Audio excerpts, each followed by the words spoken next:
인사드리겠습니다. 여재훈 신부입니다. 반갑습니다.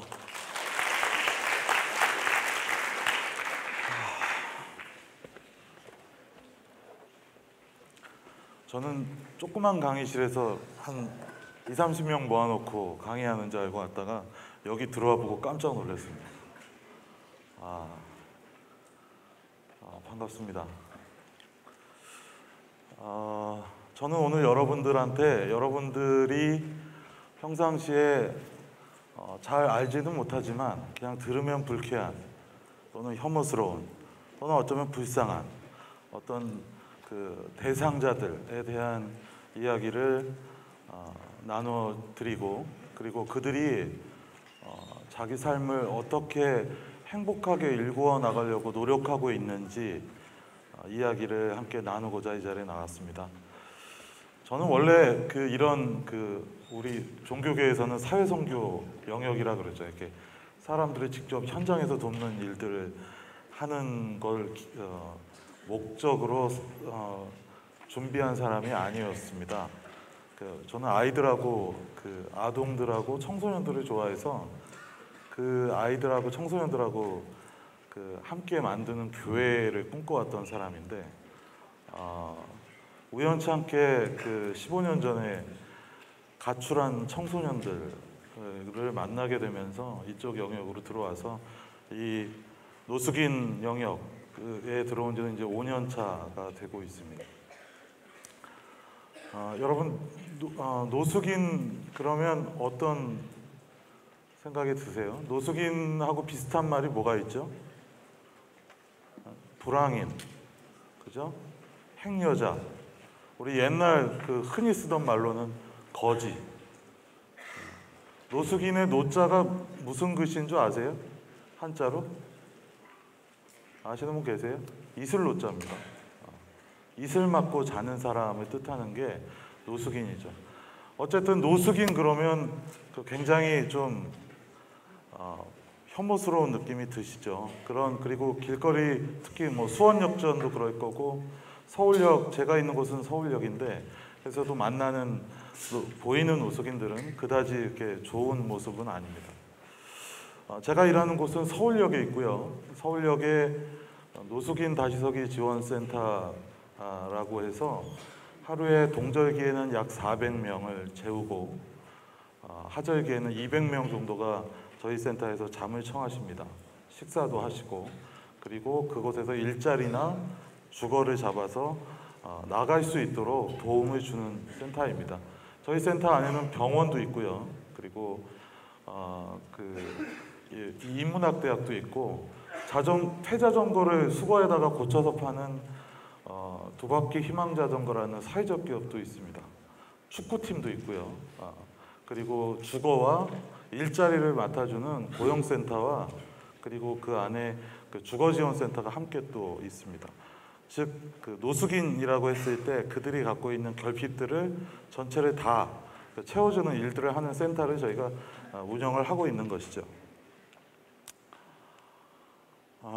노숙인 하면 항상 떠오르는 모습이죠. 씻지도 않고 더러운 모습으로 구걸하고, 그리고 지나갈 때 술 취한 사람이 다가와서 1,000원만 달라고 손을 내미는 그런 모습이 여러분들 아마 기억에 남아있을 거고, 그런 사람들을 노숙인이라고 생각하실 겁니다. 하지만 실제로 여러분들이 만나는 그러한 불편한 모습의 노숙인들은 전체 노숙인들의 1에서 2% 정도도 안 됩니다. 주로 눈에 보이지 않는 곳에서 이 집이 없는 사람들이 어떻게든 자기 주거지를 결정하고 사람들을 이끌어 나가기 위해서 굉장히 많이 노력을 하고 있습니다. 실제로 저희 센터에서 200명이 잠을 청하시는데요. 대부분 새벽 4시에서 5시에 일어나셔서 새벽에 인력시장에 나가십니다. 그래서 일을 못 잡으신 분들은 다시 돌아오셔서 세탁과 샤워를 하시죠. 상당수의 노숙인들이 어떻게 노숙인이 될까 할 때 우리는 보통 노숙인들을 굉장히 부정적으로 보면서 게을러서 그렇다라고 생각들을 합니다. 노숙인들의 평균 나이는 49세, 평균 노숙 기간은 약 7년, 30%는 고아원 출신이고 60%가량은 결손가정 출신입니다. 그리고 50% 이상 독신으로 결혼을 못하고 40, 50대를 경험하고 있는 사람들. 가족관계를 형성해 본 적이 없습니다. 50%는 18세 이전부터 생계를 위해 노동을 했고 14세 이전부터 노동을 해온 경우도 17%나 됩니다. 대부분의 70%의 노숙인의 학력이 고등학교 중퇴 이하입니다. 초등학교도 못 나오신 분도 계시고 중학교 중퇴가 일반적인 분들이죠. 이분들이 왜 중퇴를 하게 됐냐면 공부를 하기 싫어서 못한 게 아니라 학교를 다닐 형편이 되지 않아서 못하신 분이 대다수입니다. 이 이야기는 무엇이냐면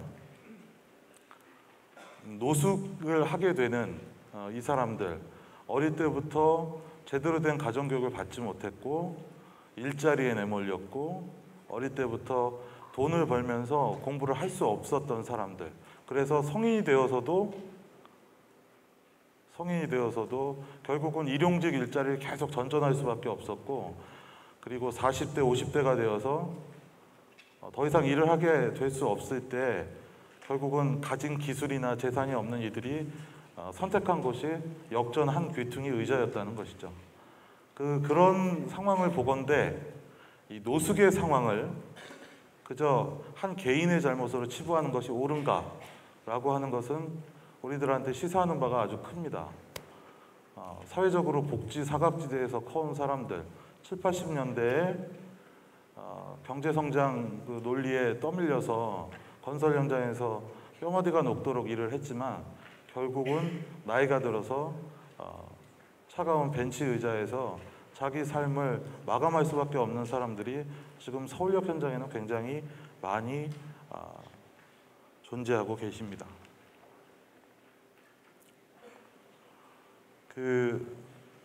제가 아시는 분이 일자리를 잡아드렸더니 일자리가 생겼다고 굉장히 좋아하십니다.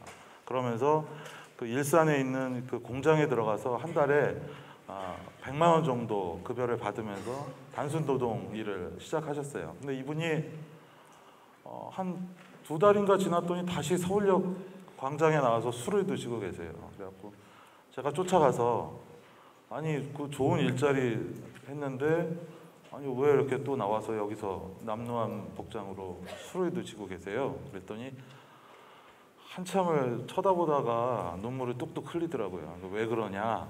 혹시 공장에서 무슨 타박이라도 당했냐? 그랬더니 한 2~3달 공장에 가서 열심히 일해서 100만 원 정도를 받아서 집세 내고 교통비 쓰고 먹거리를 사고 했더니 저금할 돈이 한 20만 원 정도 생기더랍니다.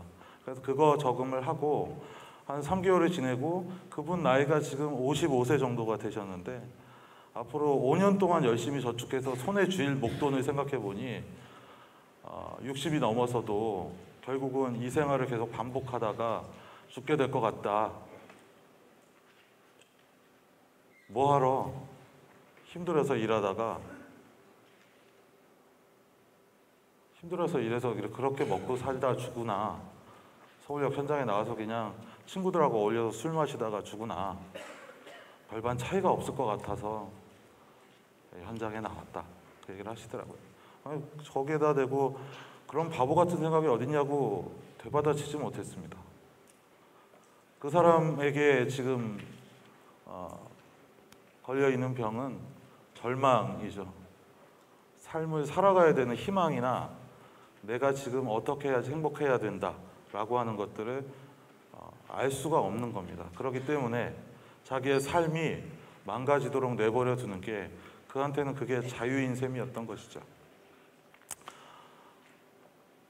여러분 전국의 노숙인이 숫자가 얼마나 되시는지 아십니까? 우리가 작년에 서울에 있는 도시연구소에서 현황 조사를 해서 통계치를 냈는데 여러분들이 만나는 거리에 있는 노숙인들 말고 노숙인들이 밀집하는 지역에 주로 있는 만화방이나 PC방 그리고 쪽방 그리고 허름한 고시원들 이런 곳에서 있는 유사주거시설 또 내지는 고정적인 주거시설이 아닌 곳에 있는 곳까지 다 합치면 전국적으로 약 한 25만 명을 얘기합니다. 그 중에 거리 노숙인들은 약 한 4,000명 정도. 시설에 들어가 있는 사람까지 다 합치면 만여 명이 넘는 사람들이 제가 아까 말씀드린 그런 절막이라는 병에 걸려서 현장에서 죽어가고 있습니다. 실제로 많이들 돌아가시고요. 그리고 그 많이들 그 안에서 그 사람들과 절망으로 그 벗어나지 못하고 힘들어하고 있는 현장을 저는 경험하며 가고 있습니다. 영상을 하나 더 보여드릴게요.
올 초에 그 EBS 지식 채널에서 나오셔서 저희 그 인문학대학을 촬영해서 만든 작품입니다. 뭐 가장 짧고 간결하게 그 내용들을 잘 요약해서 보여준 내용이죠. 노숙인들이 갖고 있는 그 절망들이 해소되지 않는 한 노숙인들은 결코 자기가 그 설 수 있는 자리를 만들 수가 없습니다. 1998년도에 IMF 구제금융 상황이 오면서 수많은 사람들이 거리로 현장으로 쏟아져 나왔습니다. 그 당시에는 그 사람들이 노숙인들을 만나는 것이 경악스러웠던 이유 중에 하나가 그 전까지는 우리가 그 거지나 불황인이라고 부르는 뭔가 특별한 이력을 갖고 있는 기인들이나 아니면 특별한 사람들이 거지가 된다, 좀 모자르거나 정말로 좀 뭔가 결핍되어 있는 사람들이 거지나 불황이 된다 판단했는데 98년도 구제금융 사건 이후에 옆집에 그 식당 하시던 김씨 아저씨가 어느 날 서울역에서 밥을 타먹고 있고 한 가족이 송두리째 집을 뺏겨서 텐트를 치고 공원에서 생활하는 모습들이 너무나도 쉽게 주변에서 이렇게 나오게 되었죠. 사람들이 두려움에 떨 수밖에 없었던 건, 경악할 수밖에 없었던 건 누구나 다 노숙인이 이런 불황인이 될 수 있다는 현실이 사람들한테 굉장히 충격으로 다가왔었습니다. 그 당시에 영등포에는 그 자유의 집이라고 노숙인 시설이 커다랗게 하나 생겼는데 한 번에 3,000명까지 보호하는 공장을, 그 물레등에 있는 공장을 개조해서 하던 공장에 항상 사람들이 그득그득 찼었습니다. 그래서 정부에서는 막 나서서 그 사람들을 먹이고 재우는 일에 집중하기 시작했습니다.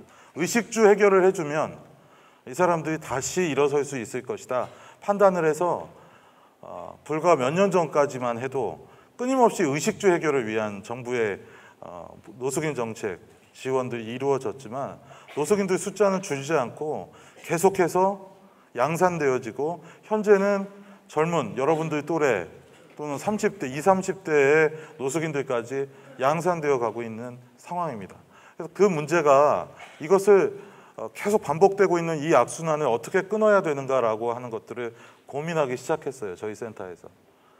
그 고민하는 와중에 미국에서의 한 사례를 발견하게 됐습니다.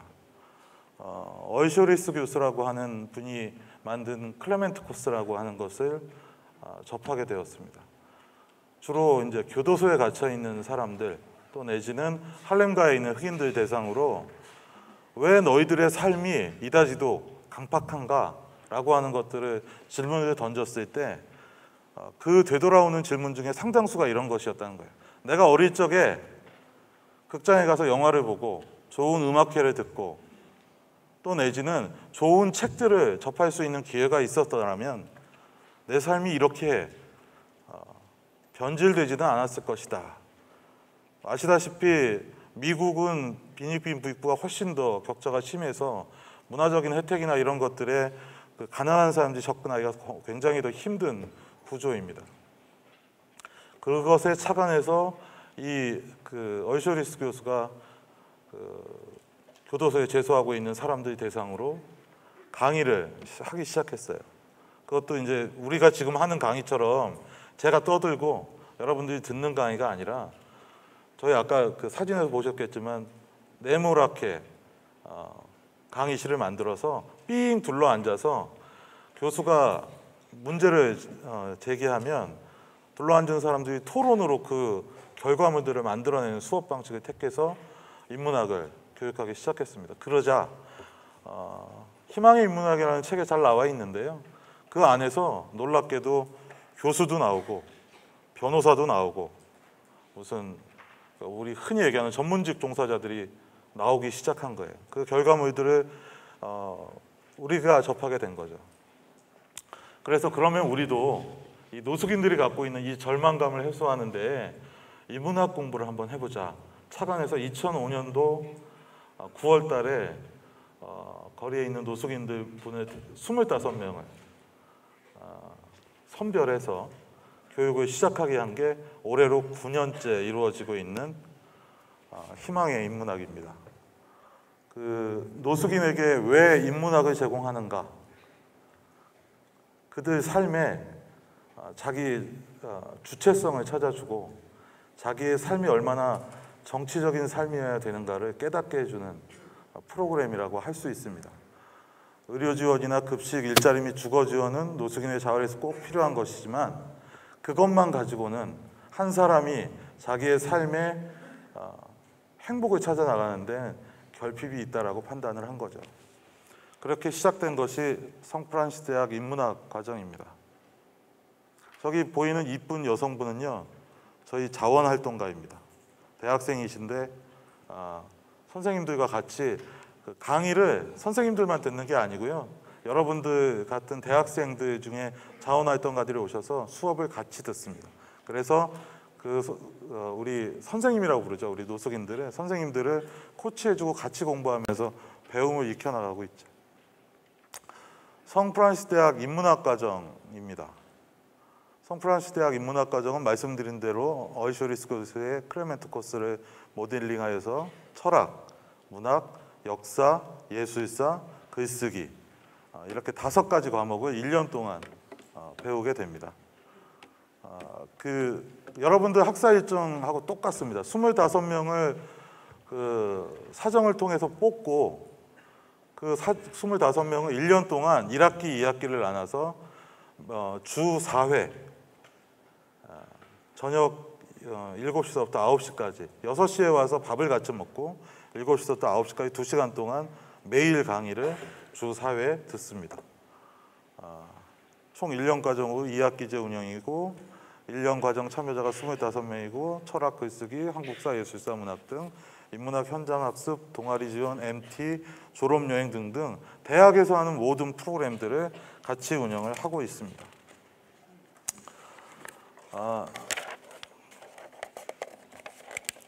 처음 시작했을 때 25명을 뽑았는데 몇 명이 졸업을 했는지 아세요? 3명이 졸업했습니다. 이게 강제성이 없기 때문에 그리고 가리키는 분들, 교수님들이 한 3주 나오시다가 도망가셨어요. 처음에 이제 교감이 안 되니까 힘드셔서 한 3년까지는 굉장히 힘들게 운영되었고 4기와 5기 때부터 본격적으로 안정적인 운영이 시작되었습니다.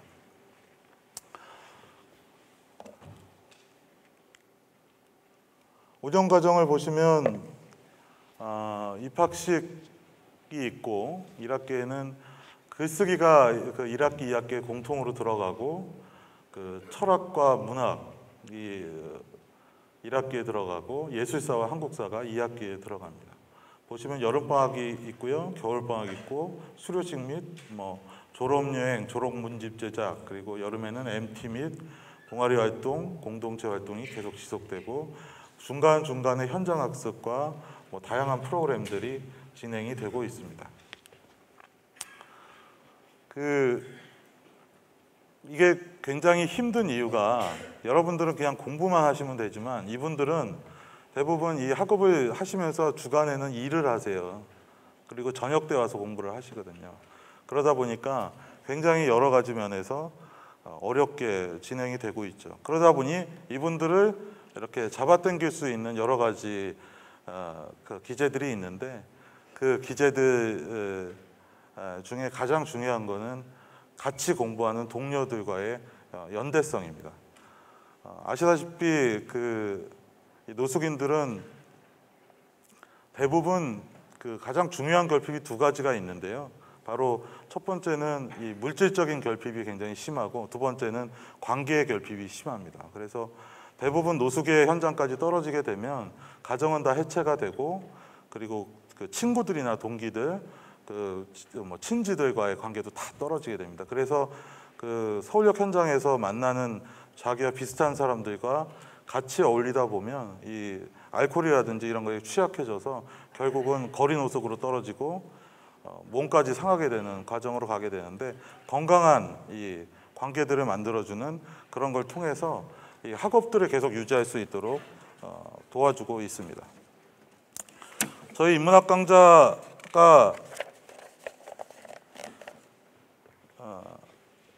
굉장히 중요한 이유 중에 하나가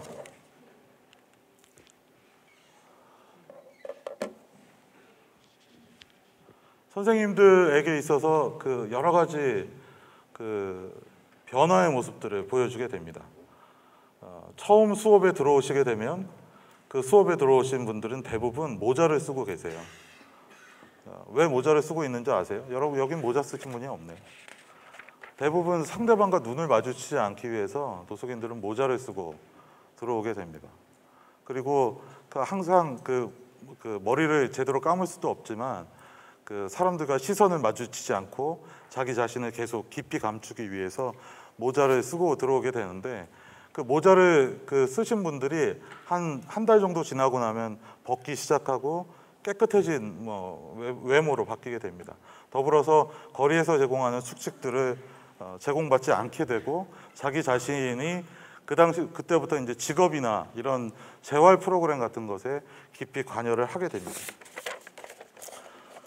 자신들이 원하는 행복이 무엇인가를 찾으려고 노력하기 시작하게 되는 것이죠. 그러면서 그 안에서 관계들을 튀어나가기 시작합니다. 몇 가지 운영 원칙이 있는데요. 일단 첫째는 호칭들을 바꾸게 합니다. 그때 김씨, 박씨, 이씨 이렇게 부르던 호칭들을 전부 다 선생님으로 바꾸게 합니다. 그래서 거기 들어와서 공부하시는 분들 모두에게 이름을 붙이고 조영근 선생님, 무슨 선생님 이런 식으로 해서 서로가 서로를 존경하게 하고, 가르치시는 분에게는 교수님이라고 호칭하게 합니다. 학생들이 선생님, 가르치는 교수님한테 교수님이라는 단어를 쓰는 걸 굉장히 좋아하는데요. 그것은 교수님이라는 단어를 부를 수 있는 대상은 대학생들밖에 없잖아요. 그러니까 이분들이 자기들의 신분들이 격상되었다라는 것들을 느끼면서 서로에게 선생님이라고 부르고 교수님에게 교수님이라고 부르는 훈련을 통해서 자존감들을 회복하기 시작합니다. 성프란시스 대학의 교육 목표는 노숙인들이 사회 통합을 시키는, 건강하게 사회로 다시 통합되도록 하는 것이 아닙니다. 자신의 성공, 자신의 일, 자신의 권력이 어떤 것인지 스스로 찾도록 노력해주는 가이드를 해주는 것이죠. 일단 입학을 하는 학생은 누구나 1년 동안 과정을 잘 이수할 수 있도록 다양한 지원들을 해줍니다. 그것이 무슨 공부를 할 수 있도록 지원을 해준다기보다는 생활을 유지할 수 있도록 일자리 문제라든지 또 내지는 주거 문제, 이런 것들을 간접적으로 계속 지원을 해주게 되죠. 그리고 제일 중요한 거는 끝까지 버틸 수 있도록 계속해서 그가 갖고 있는 상황의 인프라 중에서 모든 자원들이 그를 격려하고 포용할 수 있도록 시스템을 짜 나가고 있습니다. 특이한 사항으로는 저희가 지금 9기 동안 운영하면서 8기의 졸업생들이 나왔는데 약 한 100여 명 가까이가 돼요. 이분들이 대부분 졸업을 하시고 일자리를 잡으시는 분들도 있고, 또 내지는 일자리를 잡지 않고 저희 센터 인근에서 계속 이렇게 도시는 분들이 계시는데, 이분들이 끊임없이 자기가 공부를 하고 싶다는 욕구들이 계속 충만해져 있습니다. 그래서 이분들을 위한 심화학습을 저희 성프란시스 대학이랑 서울대학교 인문학연구소하고 협약이 되어 있어서 일주일마다 한 분씩 연구소에 계시는 교수님들이 오셔서 강의를 선생님들한테 베푸세요. 이게 심화학습이라 그래서 정규과정 3일과 심화과정 하루가 같이 이렇게 연결이 돼서 일주일에 4번 강의가 들어가는데, 이 심화학습은 졸업생들도 들어와서 들을 수가 있죠. 그래서 이분들을 이 심화학습을 통해서 동문 모임들이 만들어지고 총동문회가 만들어지고, 그리고 서로 간의 삶들을 계속 간섭해내는 그런 일들을 해내고 하고 있습니다. 성프란시 대학의 운영 과정 중은 가장 중요한 것 중에 또 하나가 민주적인 결정 과정입니다. 여러분들처럼 여러분들도 과대표나 이런 게 다 있으시죠?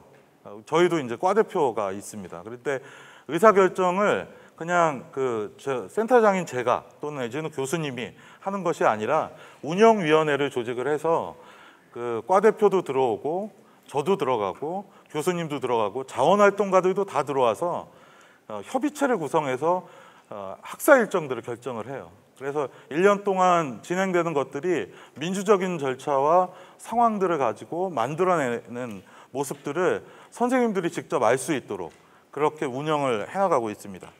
노숙인들의 삶은 고립되어 있고 사회적 관계와 대인관계가 단절되어 있기 때문에 운영 전 과정에 타인과의 관계 회복을 위한 그런 노력들을 계속해서 강조해 왔던 것이죠. 교수진들은 강의 시간 이외에도 술자리를 마련하거나 개인적인 상황들을 가령 누가 아프다 그러면 교수님들이 직접 그 학생의 쪽방이나 고시원에 찾아가셔서 격려하시고 굉장히 위로의 말을 전달한다든지 우리 노숙인 분들에게 친한 실무자들이 있어서 그 사람들을 끊임없이 관여하고 격려하는 프로그램들도 함께 돌아가고 있습니다. 이런 교육을 통해서 우리들이 얻게 되는 성과들이 뭐가 있을까? 아까 말씀드렸듯이 외모가 변화하고 그리고 이런 거리 급식 이런 걸 먹는 걸 회피하고 이제 노숙인으로서의 정체성을 벗어나고자 하는 것들을 볼 수가 있는데, 또 하나의 가장 큰 변화는 욕설이 줄어든다는 겁니다. 노숙이 오래되신 분들일수록 이 말에 그냥 욕이 같이 나와요. 그러니까 대화가 욕이 없으면 대화가 안 될 수준으로들 욕설들이 굉장히 많으신데, 욕설들이 그러니까 왜냐하면 선생님이라고 호칭하면서 서로 부르니까 욕설들이 굉장히 많이 줄어들게 되는 것이죠. 그리고 사람들과 눈을 마주치거나 강의 시간에 토론에 참여하는 비율들이 높아지기 시작합니다. 정말 신기한 거는 대부분 교육을 받지 못한 분들이어서 토론이나 또는 사람들 앞에서 눈을 올바로 뜨고 대화 나누는 것에 굉장히 부담스러워 하시는 분들, 그러니까 굉장히 숨어 있으셨던 분들이 계시는데, 심하신 분일수록 짧은 기간에 외모와 이 말투와 사람과의 대인관계가 굉장히 빨리 변화되는 것들을 볼 수 있습니다. 말도 떠듬고 제대로 말을 못 하시던 분들이 굉장히 주위에서 막 놀래서 이 사람이 무슨 약을 먹었습니까? 라는 얘기를 할 정도로 변화가 굉장히 빠르게 일어난다는 것이죠. 그러니까 인문학이라고 하는 학문을 통해서 자기 자신의 내면을 바라보고 자기의 성찰을 통해서 자기 자존감이 끌어올려지면서 다른 사람들과의 관계가 회복되어지는 상황들을 보게 되는 것이죠. 그리고 또 하나는 그 사람들이 그 안에서 생활을 같이 하면서 서로에 대한 배려라는 것들이 일어나게 됩니다. 저희 노숙인들 중에는 대학을 졸업하시고 사업을 하시다가 망해서 들어오신 분도 계시고요. 그리고 아까 말씀드린 대로 상당수는 원래 너무 어렵게 자라서 노숙인으로 갈 수밖에 없는 분들도 계시고, 나이가 65세, 이번에는 72세 드신 분도 한 분 들어오셨는데, 70대서부터 20대 초반까지도 이렇게 굉장히 폭이 넓게 분포되어 있습니다. 그러다 보니까 그 사람들을 모아놓고 강의실에서 이야기를 한다는 게 굉장히 어렵죠. 왜냐하면 많이 가진 지적 수준이 높은 사람일수록 낮은 사람들과 같이 수업하기 어려워하고, 낮은 사람은 높은 사람들을 이해하지 못하고 이런 것들이 반복이 되는데, 초반에만 그러다가 나중에 지적 수준이 높으신 분들이 낮으신 분들을 멘토링 해주는 효과까지 일어납니다. 서로 배려하고 그 사람들을 보호하면서 새로운 가족, 동기 이런 것들을 만들게 되는 것이죠. 그래서 가장 그런 과정들을 거치면서 일어나는 또 하나의 가장 놀라운 변화는 가족이 해체됐던 그룹들이 다시 만나게 되는 그런 케이스를 만나게 됩니다. 이혼을 하지 않으신 분들이 대다수예요. 그러니까 집을 대부분 가장으로서 역할을 못하게 되자 그거에 대한 죄책감으로 집을 나와서 그냥 연락을 끊고 몇 년 동안 그냥 혼자 이 영등포나 서울역에 와서 사시던 분들이 인문학 과정을 하면서 그 안에 관계들, 건강한 관계들을 맺어가면서 자기 자신의 모습을 어느 정도 회복시키고 다시 가족들과 연락해서 가정을 다시 꾸리는, 결합하는 그러한 상황들까지로 발전하게 되는 것이죠. 그런 변화들을 하기 위해서 이런 여러 가지 수업 방식과 프로그램들이 계속 집중적으로 노숙인들에게 지원이 되었습니다. 그냥 이렇게 써져 있어서 그냥 저렇게 하나보다라고 하지만 1년 동안 정말 쉴 틈 없이 이렇게 계속 진행이 되는 상황으로 지나갑니다. 뭐 수업은 일주일에 4번 2시간씩 있고 그 중간중간에 현장 학습 있고 그리고 뭐 오리엔테이션이나 MT, 여름 수련회 그리고 무슨 소풍 저녁 때 이렇게 모임들, 동문 모임들, 마지막에 이제 문집 제작하고 졸업 여행하고 졸업식까지 이렇게 쉴 새 없이 지나가는데 이 과정들을 선생님들이 잘 이겨낼 수 있도록 옆에서 끊임없이 격려하는 그룹들이 계속 존재해 왔었고요. 동아리 활동도 진행이 됩니다. 저희 보시면 풍물 쉬고 있는데 동아리 활동 풍물 동아리가 있고 현재 영화 감상 동아리가 있고 그리고 등산 동아리가 있습니다. 그래서 자율적으로 운영되는 거죠. 센터에서 어느 정도 조금 도와주긴 하지만 자기들이 비용을 내서 이것들을 하고 운영을 해나가고 있습니다. 현장 학습도 특히 문화 체험을 주로 많이 시켜요. 여러분들 혹시 뮤지컬 안 보신 분 계세요? 다 보셨어요? 뮤지컬?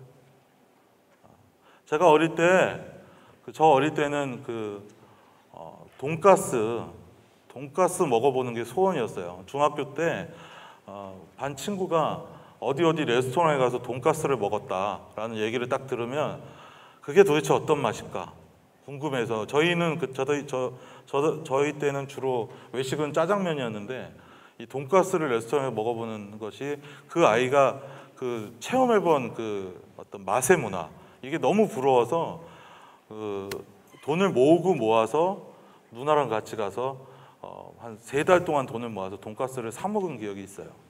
예술도 마찬가지인 것 같아요. 선생님들이 이 영화나 연극이나 또 내지는 뮤지컬이나 이런 것들을 한 번도 본 적이 없는 분들이 저희 그룹에는 허다해요.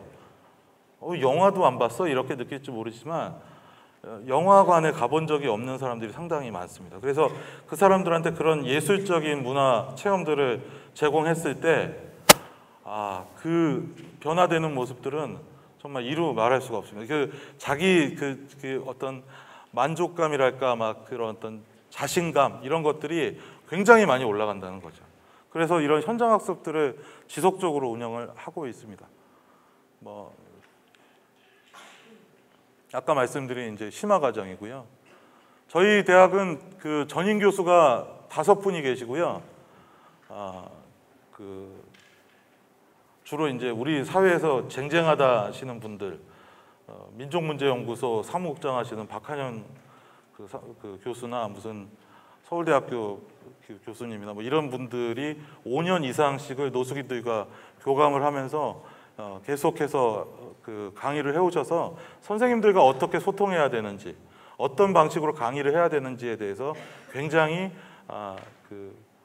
익숙해져 계신 분들이라 선생님들과의 소통이 굉장히 잘 이루어지고 있습니다.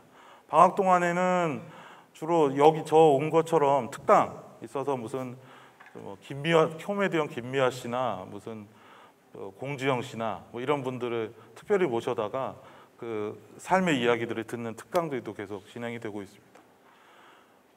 입학식입니다. 이건 저희 그 성공회 대성당, 서울에 있는 영국대사관 옆에 있는 대성당 그 지하 그 성당에서 일부러 그 위압감을 느끼라고 그 어떤 성스러움에 위압감을 느껴서 결의를 더 다질 수 있도록 성당에서 입학식을 합니다. 가운데 계신 분은 그 저희 예전 주교님 계시셨던 김성수 주교님 명예 총장님이시고 옆에 살찐 게 접니다. 정규 수업 저건 이제 김동훈 교수님 예술사 수업입니다. 보시면 주로 이렇게 둥그렇게 둘러 앉아서 강의를 듣죠. 25명이 앉으면 꽉 찹니다. 그래서 교수님이 문제 제기를 하고 질문을 던지면 학생들끼리 마주 앉아서 토론하면서 모든 수업이 다 그렇게 이루어지고 있고 저런 시청각 자료를 많이 활용해서 수업이 이루어지고 있습니다.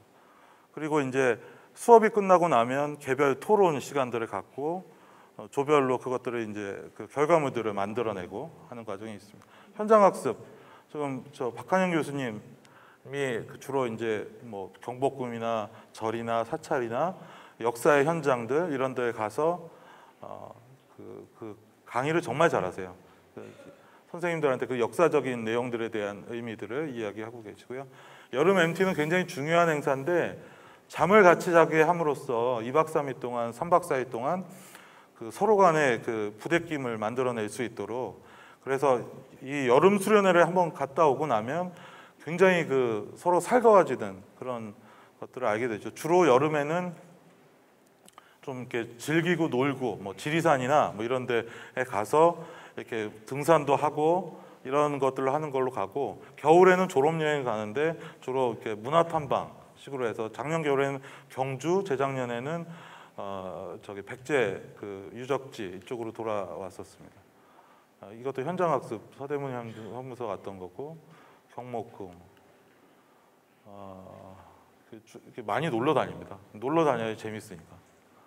그리고 글쓰기 모듬인데요. 저 가운데 계신 여성분이는 저기 이따 보게 될 그 영상을 찍으시는데 한예종 다니는 다큐멘터리 감독입니다. 근데 저희 자원활동가로 나오시고 계시는데 선생님들하고 짝을 이루어서 공부를 글짓기 그러니까 가리키는 게 아니고 그 리딩을 해내요. 이렇게 리더 역할로서 선생님들을 이렇게 끌고 나가는 방식으로 운영이 되고 있죠. 자원활동가가 지금 현재 한 7명 정도가 활동을 하고 있습니다.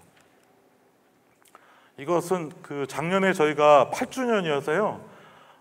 그 저희 센터가 그 아까 교수님한테 말씀드렸지만 그 우리나라의 그런 현장 인문학 또 내지는 생활 인문학을 첫 단추를 메었던 센터라고 그러니까 프로그램이라고 할 수 있습니다. 그래서 저희 센터가 굉장히 조명을 많이 받았고 이 프로그램이 굉장히 많이 사람들한테 회자되어서 전화가 굉장히 많이 와요. 전화가 굉장히 많이 와서 어떻게 가르치냐, 뭐 하냐, 그리고 이렇게 청강하러들 많이 오셔서 너무들 많이 오셔서 이걸 한번 묶어내야겠다 해서 작년에 책을 출판을 했습니다. 그래서 거리의 인문학이라고 해서 선생님들이 그동안 썼던 글들도 들어가 있고 교수님들이 교수법을 담은 내용들 해서 이것을 출판 기념회로 작년에 콘서트를 열었습니다. 저 자전거를 탄 풍경도 와서 노래하고 좀 재밌게 했는데 그날 눈이 엄청 많이 와갖고요. 콘서트 자체는 실패했습니다. 그 전화 아까 얘기가 나와서 그 전화 얘기를 잠깐 드려야겠는데 그 흔히들 저한테 전화가 많이 오는 것 중에 하나가 인문학을 하면 노숙인이 노숙을 탈피하는가? 탈피한다 그러는데 정말입니까? 하고 이렇게 전화 문의가 많이 와요. 인문학을 1년 동안 하면 노숙인이 인문학을 탈피하겠습니까? 여러분 1년 동안 인문학 공부시키면 인생의 삶의 질이 나아질 것 같아요? 그렇지 않죠. 어떻게 맨날 밥 먹던 사람이 어느 1년 동안 뭐 훈련 받았다고 국수만 계속 먹을 수도 없는 거고 자기가 살아왔던 인생의 패턴들이 있는데 인문학 1년 수업으로 이게 되겠는가? 아니죠. 근데 저는 이제 그분들한테 그런 얘기는 해요. 두 가지의 성과가 있는데, 이 프로그램으로 두 가지의 성과가 있는데, 첫 번째는 이 사람들, 이분들이 완전히 자기를 변화시키지는 못하지만 아주 조금 궤도 수정을, 각을 조금 벌려놓을 수는 있는 것 같아요. 뭔가 계기점을 주고 1년 동안 공부하면서 자기 삶에 대해서 굉장히 진지하게 고민해 볼 수 있는 여건과 환경들을 만들어줬던 것 같아요. 그래서 이게 시간이 지나면 지날수록 이 각이 점점점 벌어져서 원래 여기 있어야 될 사람이 어느 순간 5년 뒤, 10년 뒤에는 이쪽에 와 있는 상황들을 저희들이 직접 경험하게 되는 것이죠. 단기간 1년 동안 공부한다고 사람이 확 바뀌거나 또 내지는 그 사람의 인생이 정말 이렇게 놀라울 정도로 이렇게 바뀌어지는 거는 없는 것이죠. 하지만 그 사람의 삶이 어느 정도 다른 모습으로 변화되는 과정들을 우리가 지켜볼 수 있다는 거예요. 또 하나는 이분들이 인문학을 하면서 1년 동안 이게 동거동록한 사람들과의 새로운 인간관계가 만들어지면서 굉장히 기존에 경험해 보지 못한 새로운 공동체를 구성하게 된다는 게 굉장히 큰 성과인 것 같습니다. 작년 벚꽃 섰을 때 저 뒤에 계신 분들이 우리 졸업하신 분들 오셔서 맨 마지막에 같이 노래하고 이렇게 축하해 줬던 모습입니다. 체육대회, 졸업여행, 경주 갔을 때 사진이네요. 이런 것들이 이루어지고 있고요. 우리 아까 말씀드린 풍물 동아리, 두드림, 그리고 등산 동아리, 메아리, 그리고 이렇게 졸업식까지 해서 이루어지게 됩니다. 제가 마지막으로 영상을 하나 더 보여드릴게요. 지금 보실 영상은요, 저희 작년 8기 졸업식 날 본인들이 찍어서 쓸리고 내가 1년 과정인데 어떻게 내가 앞에 내나 하고 입학을 못할 줄 알았는데 합격 시작 응답 보니까 내 이름이 제일 위에 올라가 있어요.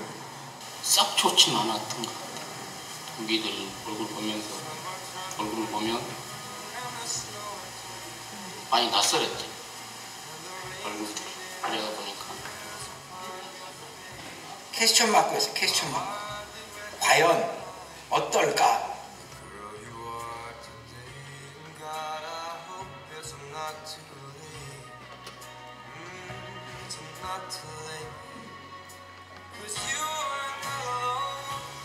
내가 살면서 내 자신의 만이야. 참 내 자신이 난 몰랐지. 참 부끄러운 행동인데 난 내 자신도 돌아보지 못하고 그래서 살다가 이곳에 와서 내 자신도 한 번 더 돌아보고 그냥 내 지났던 과거, 현재 이거 갖다가 내 표현한 것 같아요. 내 마음.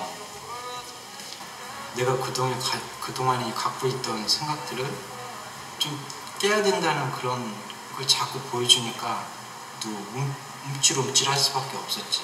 근데 처음에 이제 수업을 들으면서 나 잘난 맛을 살다 그런 경향도 좀 있었고 그랬는데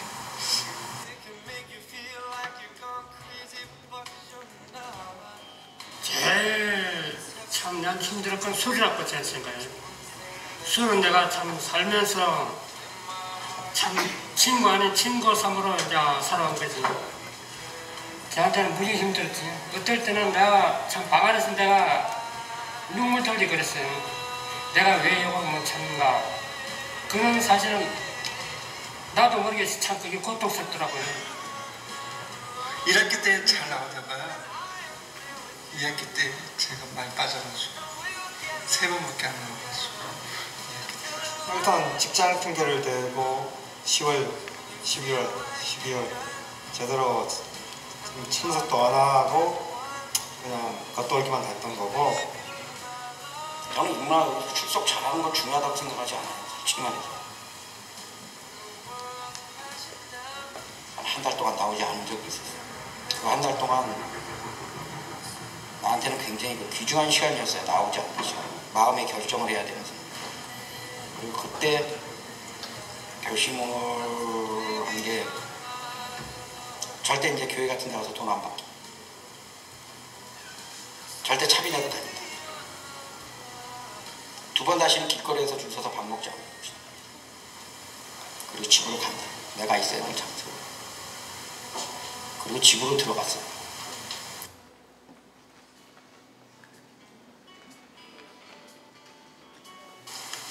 부항 가서 저기가 기억이 나는 것 같은데 같이 배 타고 낚시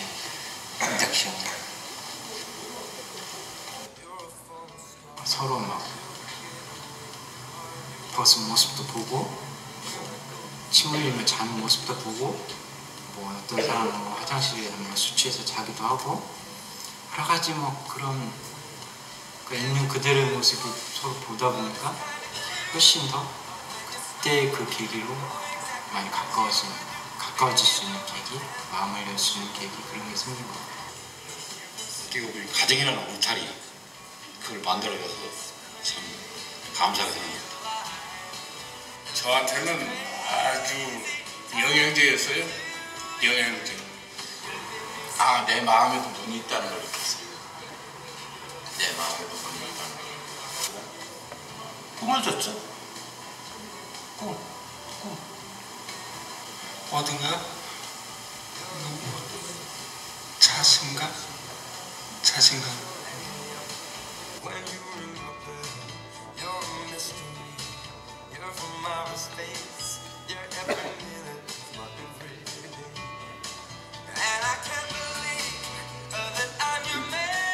고마운 사람이야?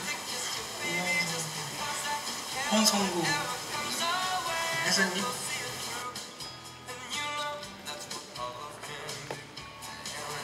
모든 팔기, 그러니까 말 많고 탈도 많은 팔기를 뒷받침해 주신 한동수 입장입니다. 지금 같이 살아요. 이경우?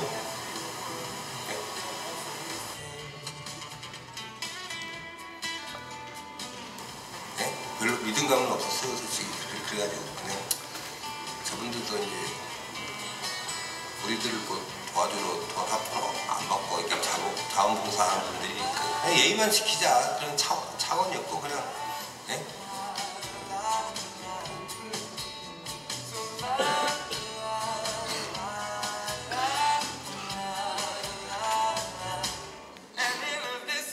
미안했던 사람은 그 덕분에 고생 많이 하기 현실이죠. 김현사의 선생님. 교수님들이랑 면접 때 무서워서 교수님들 좀 딱딱했죠. 네, 그런 정도입니다.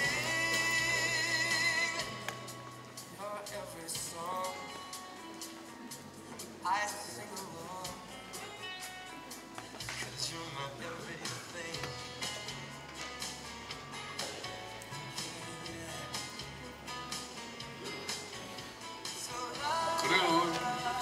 저는 기억에 남는 게 우리 8기 동기생들이 동기이면서도 저한테는 9벌 되는 사람들이 많아요.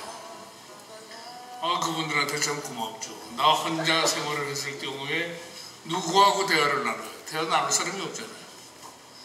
우리가 인문학을 졸업하고 밖에 나가더라도 서로가 이렇게 인맥관계를 유지하고 자기 맡은 일하고 충실히 하고 그렇게 살았으면 좋지 않겠냐 그런 마음이에요. 지금보다는 조금 나은 마음의 자세가 됐으면 좋겠네.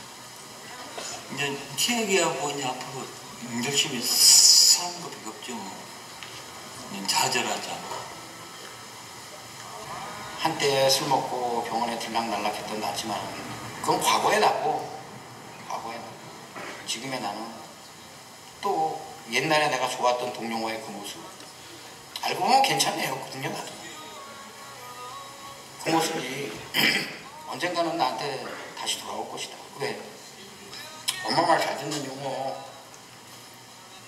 또 옛날에 내가 우리 어머니 구멍에 가슴에다 큰 구멍을 뚫어줬는데 그 구멍을 조금이나마 메꿔야 될 용어가 될 것이라고, 조금이라도 메꿀 수 있는 용어가 되겠다고 생각을 하고, 그리고 나는 잘할 수 있을 거라고 생각해.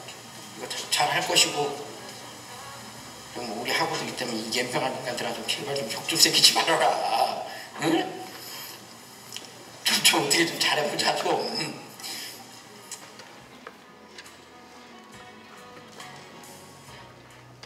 스물다섯, 우리는 타인으로 만나 우리가 되었네.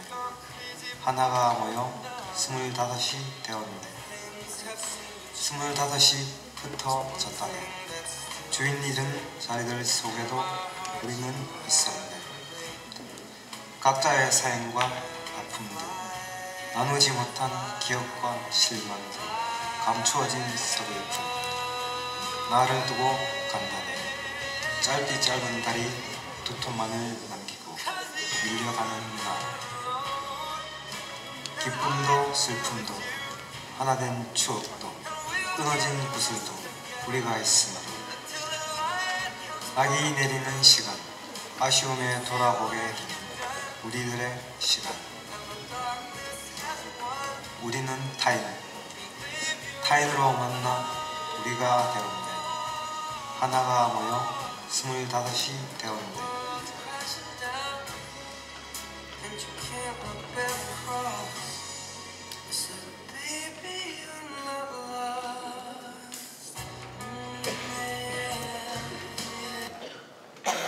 인문학 처음에 시작할 때 사람들이 그랬었어요.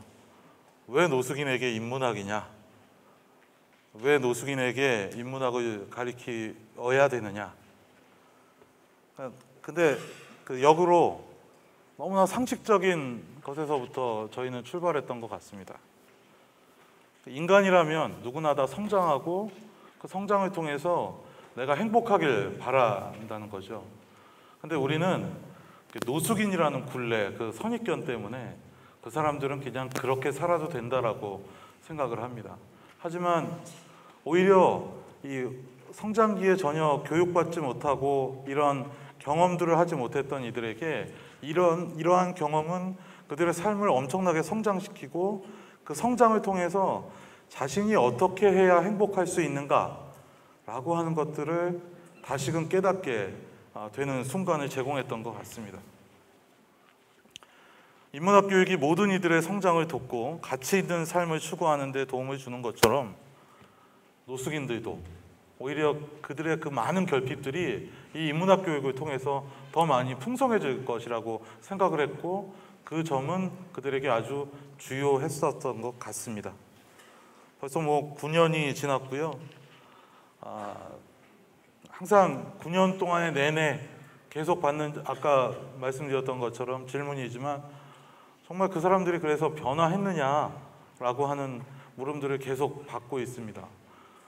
지금 저는 그들에게 그렇게 얘기하죠. 지금 변화해 가고 있고 앞으로도 변화할 거라고. 그들에게 1년이라는 짧은 시간이었지만 그들의 삶을 굉장히 크게 흔들어 놓았던 1년이었고 그 짧은 경험이 나머지 그들의 삶을 오히려 더 한층 행복하게 만들 것이라고.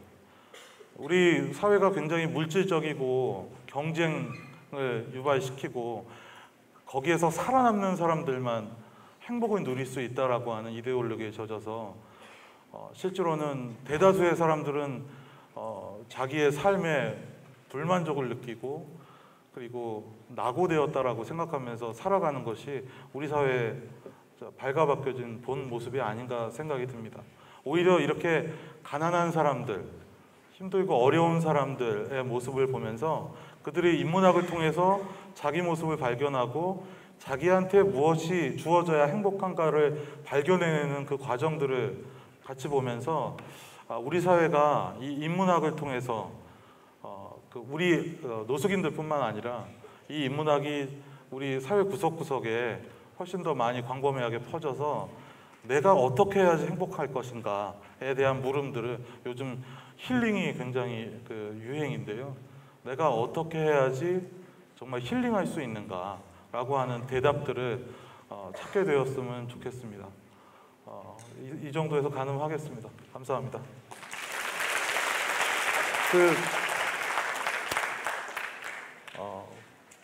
제가 주저없이 얘기하느라고 이렇게 빠진 것도 있고 굉장히 많은데 혹시 질문이 있으시거나 궁금하신 것이 있으시면 질문해 주시면 짧게 답변해 드리겠습니다.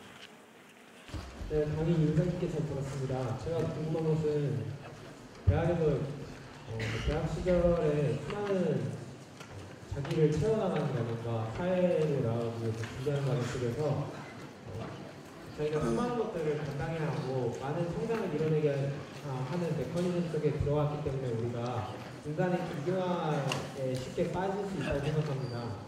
그런데 이 속에서 인문학이 우리에게 정말 인간다운 삶과 그리고 자기가 성숙하게 사회로 나갈 수 있게 도와줄 수 있다고 저는 생각하는데요. 우리가 배우는 학문들이 인문학이 아닌 다른 학문들을 전공하고 있고 그리고 아때 수많은 학생들이 인문학과에서 동떨어졌다고 할 수 있는 학문들을 많이 배우고 있는데 자신이 인문학을 배우면서 그리고 인문학 속에서 보편적인 인성 가치관들을 배우면서 자신이 배우고 있는 학문과 어떻게 연계해서 사회에 나갔으면 하는 바람이 있는지 그 의견을 좀 듣고 싶습니다. 그 인문학 요즘 그 유행하는 TV 프로 중에 인간의 조건인가요? 인간의 조건 맞나요? 그 인문학을 백과사전에 찾아보면 인간의 조건을 연구하는 학문이라고 되어 있습니다. 그러니까 그 인문학을 거치고 인문학과 함께 본인이 갖고 있는 전공이나 그 삶의 지향이나 이런 것들을 함께 이루어 나간다면 실제로 그 조건들, 내가 어떤 조건들을 갖추어야지만이 내가 하는 일 속에서 그 행복을 추구할 수 있는가라고 하는 것들을 더 쉽게 찾아낼 수 있을 것 같아요. 우리가 어떤 한 일에 매진을 하다 보면 실제로 기준점이 없어서 그 일에 매몰되어서 이거 내가 지금 하고 있는 일이 올바른 일인지 또 내지는 이 일을 통해서 내가 성장하고 있는지를 그 성찰해낼 수 있는 기회나 여건들이 굉장히 없는데 우리 흔히 문사철이라고 얘기하는 이런 학문적인 인문학을 통해서 내 자신을 성찰해내는 거죠. 내가 지금 여기서 왜 이것을 공부하고 있고 이 공부를 통해서 앞으로 삶이 어떻게 변화될 것인가에 대한 그 뚜렷한 확신을 줄 수 있을 것 같아요. 그런 면에서는 인문학이 그 삶에 대한 그 지향점들을 만들어줄 수 있을 것 같다는 생각이 듭니다. 제가 아까 도입부인 얘기 안 했는데요.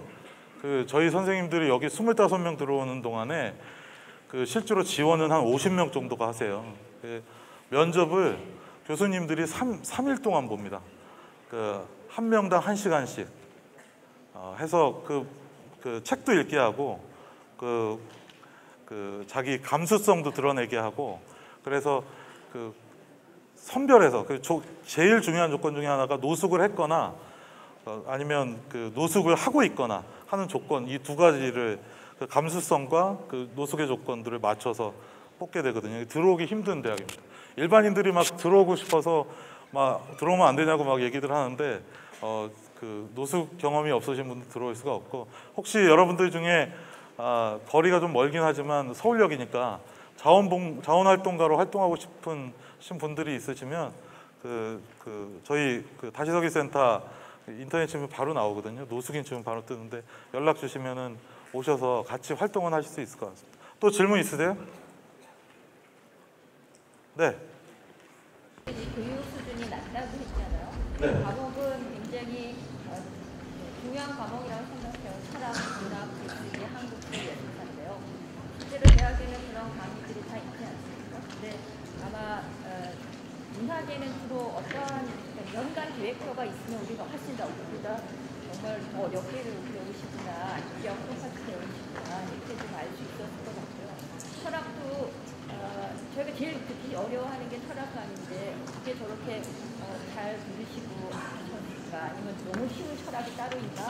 너무 어려운 철학이니까 인생의 경험이 많으셔서 아실 것인가? 그런 생각이 들어서 연간 1년 동안의 문학에서 배우는 이런 어떤 책이들 전체를 주로 하셨는지요? 그런 질문을 워낙 많이들 하셔서요. 제가 아까 말씀드렸듯이 저희가 책을 출판했습니다. 그 책에 보면은 교수님들이 강의안들이 다 들어가 있는데 가르치는 것들을 쉽게 하지는 않습니다. 그러니까 제가 들어도 어려운 정도의 강의들이 되는데 선생님들이 서울대 인문학연구소 교수님들이 오셔서 일주일에 한 번씩 심화 학습을 하시면서 오실 때마다 항상 듣는 소리가 강의를 듣고자 하는 열의가 굉장히 높으셔서 그 수준은 떨어지지만 그 여기 자원활동가들이 이제 그것들을 보태주는 거죠. 어려운 말들 풀어주고 그 자기가 담아갈 수 있도록 옆에서 계속 서포트를 해주거든요. 그래서 어려운 강의지만 어쨌든 계속 쫓아옵니다. 근데 이게 어려운 강의를 꾸준히 듣다 보면 한 학기 정도 지나고 나면 어느 정도는 그 강의에 조금씩 익숙해지시더라고요. 물론 100% 따라가지는 못하는데 익숙해지셔서 어느 수준까지는 올라갑니다. 그리고 그게 그분들한테 그 학업을 통해서 어떤 성과들을 얻게 하기보다는 경험을 시키는 거여서 나중에 이제 글쓰기를 통해서 그런 것들은 좀 나오더라고요. 근데 워낙에 연배들이 40대, 50대가 주류이고 인생의 바닥 경험들을 해보신 분들이라 갖고 있는 삶에 대한 그런 그러니까 경험들이 풍부하셔서 뭐 파우스트나 이런 책들 같은 것들을 숙제로 주는데 보통 28권을 책을 읽어야 돼요. 1년 동안에. 근데 그 파우스트 같은 책을 주는데도 우리가 보지 못하는 관점으로 책을 읽어내더라고요. 그러니까 좀 강의가 뭐 쉽게 하거나 그런 건 좀 쉽게 하려고 노력들을 하는데 그렇다고 교재나 그 내용들이 쉬운 거는 아닌 것 같아요. 인문학이 저희 삶의 목표를 설정해 주는 게 매우 중요하다는 걸 알게 되었습니다. 근데 사실상 저희의 삶의 목표를 정한다는 건 매우 중요한 일이지만 거기까지 가기까지 과정을 이해하는 것도 중요하거든요. 근데 그 관점에서 봤을 때는 실질적인 측면으로 볼 때는 기술직 분야 쪽으로 해서 만약에 저희로 쉽게 접근할 수 있는 기능사 자격증 이런 식으로는 한번 교육할 거라고 생각을 해보셨는지요? 노숙인들에게 인문학이 아닌 말씀드린 운전면허를 따게 한다든지 아니면 무슨 그 건축 기능사 자격증을 따게 이렇게 지원하는 프로그램들은 센터에 따로 있습니다. 그건 과외로 제공되는 거고 인문학을 졸업하신 분들이 이제 그런 것들을 그 발전되어서 이제 가시게 되죠. 뭐 면허를 따셔서 그 버스를 운전하시는 이런 식으로 이렇게 발전돼 올라가긴 합니다.